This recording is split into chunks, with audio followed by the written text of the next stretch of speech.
And welcome back, everybody. Rusty here with the Rugby Review, and this week we're going to be going over round 1 of the Investec Champions Cup tournament currently taking place.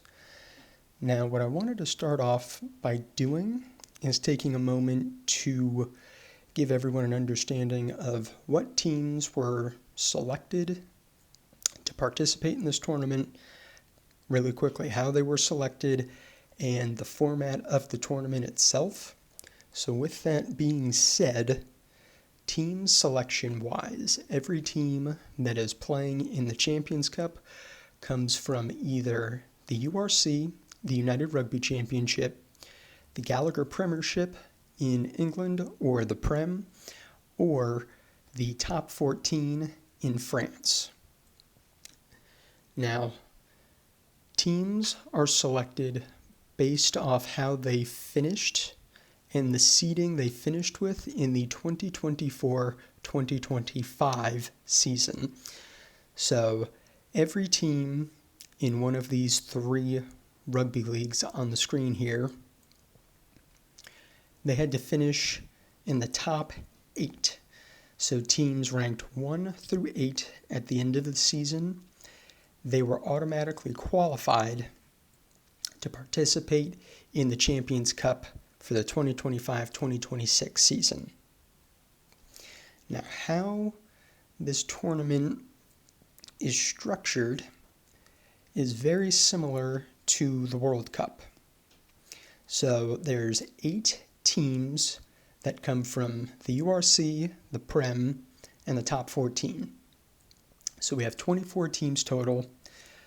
Those teams are broken up into 4 pools, and there are 6 teams in each of the pools. Now, more specifically on how the games are played, there's 2 sections to the tournament. There's the round robin section, which is what we're currently in, and then there's the elimination section.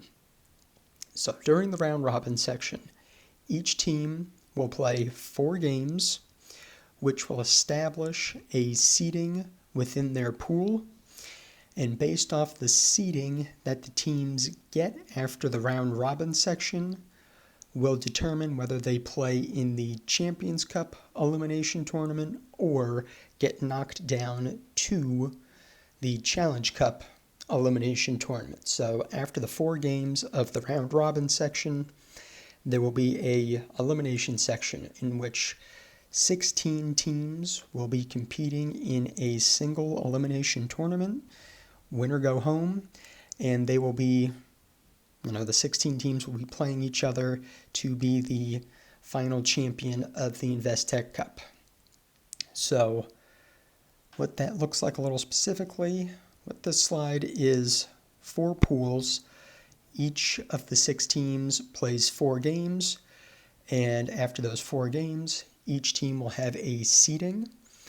The top 4 teams in each pool goes on to the elimination tournament for the Champions Cup, and then the bottom 2 teams for each of the pools in the Champions Cup round play will then drop down to the Challenge Cup elimination bracket. So hopefully that made a little bit of sense for everybody, and now everybody is caught up, such as myself, because I didn't really know how it worked for a couple years there. So moving on, let's take a look at each pool, the games and results for each pool this past week, and then we're going to look at the closest game. So in Pool 1, the 6 teams that are playing in Pool 1 is Toulouse, Stade Toulousain, Clermont, Hollywood Bet Sharks, Saracens, Glasgow Warriors, and Sale Sharks. So round 1, the games that took place in round 1 for Pool 1 was Sale versus Glasgow, Sale 21, Glasgow 26, and then game 2 and 3 were kind of blowouts. Was Saracens versus Clermont, Saracens 47, Clermont 10, And Game 3 was Toulouse versus Sharks. Toulouse 56, Sharks 19. The game we're going to kind of dive into a little bit more here is obviously Game 1, because the other two games are not very interesting blowouts. So do not let this stat chart fool you. The scoreline is much closer than the stat line would indicate. Sale had a very strong 20, 30-ish minutes. If you happen to watch the game, you know exactly what I'm talking about. Very strong opening 20, 30 minutes. And I think they scored all their points in the first 20, 30 minutes or so, and then Glasgow just took over, dominated the back 50, 60 minutes of the game, came back, ended up winning the game, obviously. And so if we look at the stats a little more closely, we're going to see Glasgow is the team playing offense quite a bit more than Sale is, and Sale had to put in a huge effort on defense. So if you look at possession and territory, 60% plus in favor of Glasgow. Again, just emphasizing Glasgow had the ball more, playing offense a lot more than Sale was. And that point is really emphasized with tackles made. 283 tackles made for Sale versus 126 for Glasgow. Glasgow literally had to make, it was less than half the amount of tackles Sale made during the course of the game. And honestly, this is probably the most tackles I've ever seen a team make during the course of a game. This is a huge number of tackles for Sale. Huge amount of defense played during this game. If you look a little further down the stat sheet, to emphasize Glasgow being the team on offense the majority of the time, let's look at post-contact meters. 177 post-contact meters for Sale to 537 for Glasgow. Again, just huge difference here. And you can tell, again, after the first 20, 30 minutes, Glasgow weathered that storm and just came back and was completely dominant on the back half of the game. And you can see that with defenders beaten plus clean breaks, both heavily favorited towards Glasgow. So, great comeback win for Glasgow. Unfortunate ending for Sale. And we'll see how they do in round 2 coming up this week. So, Pool 2. Pool 2 consists of Bath, Toulon, Munster, Castres Olympique, Edinburgh, and Gloucester. And the games for round 1 in Pool 2 go as followed. So game 1 was Bath versus Munster. I'm kind of surprised this was such a blowout because Munster had been playing so well in the URC so far, but it was Bath 40, Munster 14. Game 2 was Gloucester versus Castres. Gloucester 34, Castres 14. Third and final game for this particular pool this week was the closest game of the week. It was Edinburgh versus Toulon. Edinburgh 33, Toulon 20. So none of these games particularly close, but Edinburgh-Toulon was the closest one. So that is the game we are going to take a look at really quick. So we're going to have Edinburgh in the black ink here, Toulon in the red ink, and it's going to look pretty comparable here by and large, except when you start to look a little further down the stat line. When you look at post-contact meters, defenders beaten, plus clean breaks, all of it kind of starts to paint a picture of Edinburgh was a little bit more of a dominant team offensively in this particular game. So possession territory is pretty even. The only stat that's kind of more heavily favored towards one team is territory, a little bit more favored towards Edinburgh. Defensive stat-wise, tackles made, pretty comparable. Edinburgh making a little bit more tackles than Toulon is. And then post-contact meters is really where we start to see, Edinburgh being the better team offensively. this week. Post-contact meters 283 for Edinburgh versus 171 for Toulon. So despite Toulon having a touch more possession than Edinburgh much more effective, much more efficient with ball in hand when they did have it. And you can also see, it's pretty clear as day with the bottom stats here. Edinburgh only conceded 3 penalties to 10 for Toulon. Toulon didn't really commit too many penalties. 10 or less is a pretty good number, but when you have 10 and your opponent has 3, kind of lopsided affair right there. More defenders beaten for Edinburgh, more clean breaks, more line breaks for Edinburgh.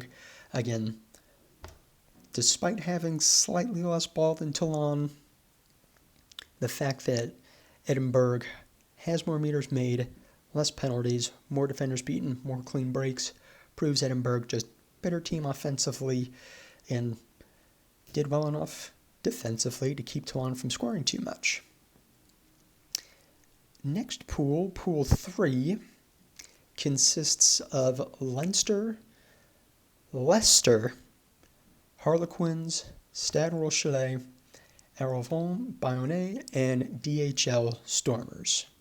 So I don't know which one would technically be, the pool of death, the extra tough pool. But there's a lot of good teams in this pool here, kind of a stacked pool. And with that being said, let's take a look at the results and the games played over this past week. So Game 1 was between Bayonne and Stormers. We had Bayonne 17, Stormers 26. Game 2 was between Stade Rochelet 39 and Leicester 20. Game 3 took place between Leinster and Harlequins. Leinster 45, Harlequins 28. So other than the Bayonne Stormers game, a lot of these games were, the other 2 games, a bit lopsided, definitely favored towards the home teams for this particular round. So let's take a look at the Bayonne Stormers game. And what we're going to see is Bayonne had more possession, better territory.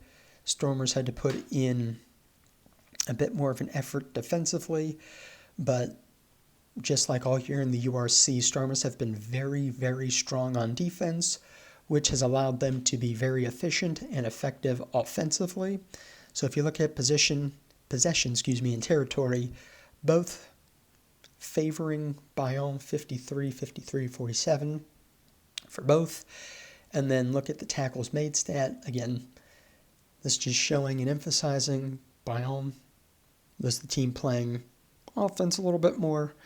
Stormers were playing defense. Again, 141 tackles made for Stormers to just 94 for Bayonne.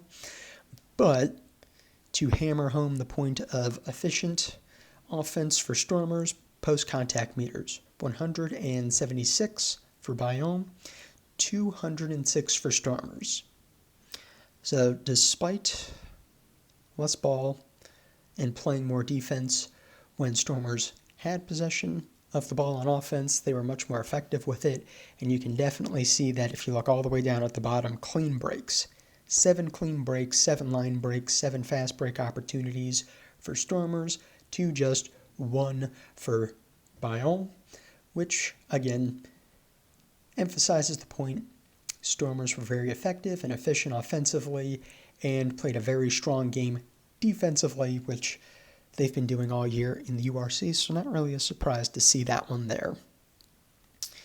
And our fourth and final pool, Pool 4, consists of both teams that were in the championship last year. So maybe Pool 4 is the pool of death here, because this is also a stacked pool here. We've got Union Bordeaux-Bègles, last year's champions, Section Paloise or Po, Bristol Bears, Northampton Saints, Vodacom Bulls, and my beloved Scarlets. So let's take a look at the games that was played this past week. And then we'll deep dive into the close one, just like everything else. So game 1 was between the Bulls and Bordeaux. We had Bulls 33, Bordeaux 46. So good road win for Bordeaux right there, especially since French teams don't always travel well. Game 2, super close game, probably the closest game of the weekend, I believe. We had Scarlets versus Bristol. Scarlets 16, Bristol 17. And last but not least, it was Pau, or Section Paloise, versus Northampton. Pau 27, Northampton 35. So, a lot of good games here in Pool 4. And let's take a look at Game 2, Scarlets Bristol, because it was the closest game. And this was, obviously it's going to be very close, very competitive. Across the stat sheet here, there was only 1 point between the two teams. Possession was in favor of Scarlets, yet territory was in favor of Bristol. So Scarlets had more ball, more possession, but they were playing in their own half a little bit more. Bristol, playing a little bit more defense, made some more tackles, but not too lopsided, not too much of a difference there. Post-contact meters, pretty comparable, very similar, less than 20 between the two. It's a very close game. Very competitive game between the two. It was a lot of fun to watch. Tough one for the Scarlets. I was hoping they could get one at home. Would have been a good win. But that's what this next week is for. They'll come back, see what they can do this week. So that's it for this week for round 1 of the Investec Cup Champions Cup. Hope everybody enjoyed. Leave a like if you did. Subscribe to the channel. If you have any comments, feel free to leave a comment. And I will see you next week with round 2's action of the Champions Cup. Enjoy, everyone, and I will see you next week.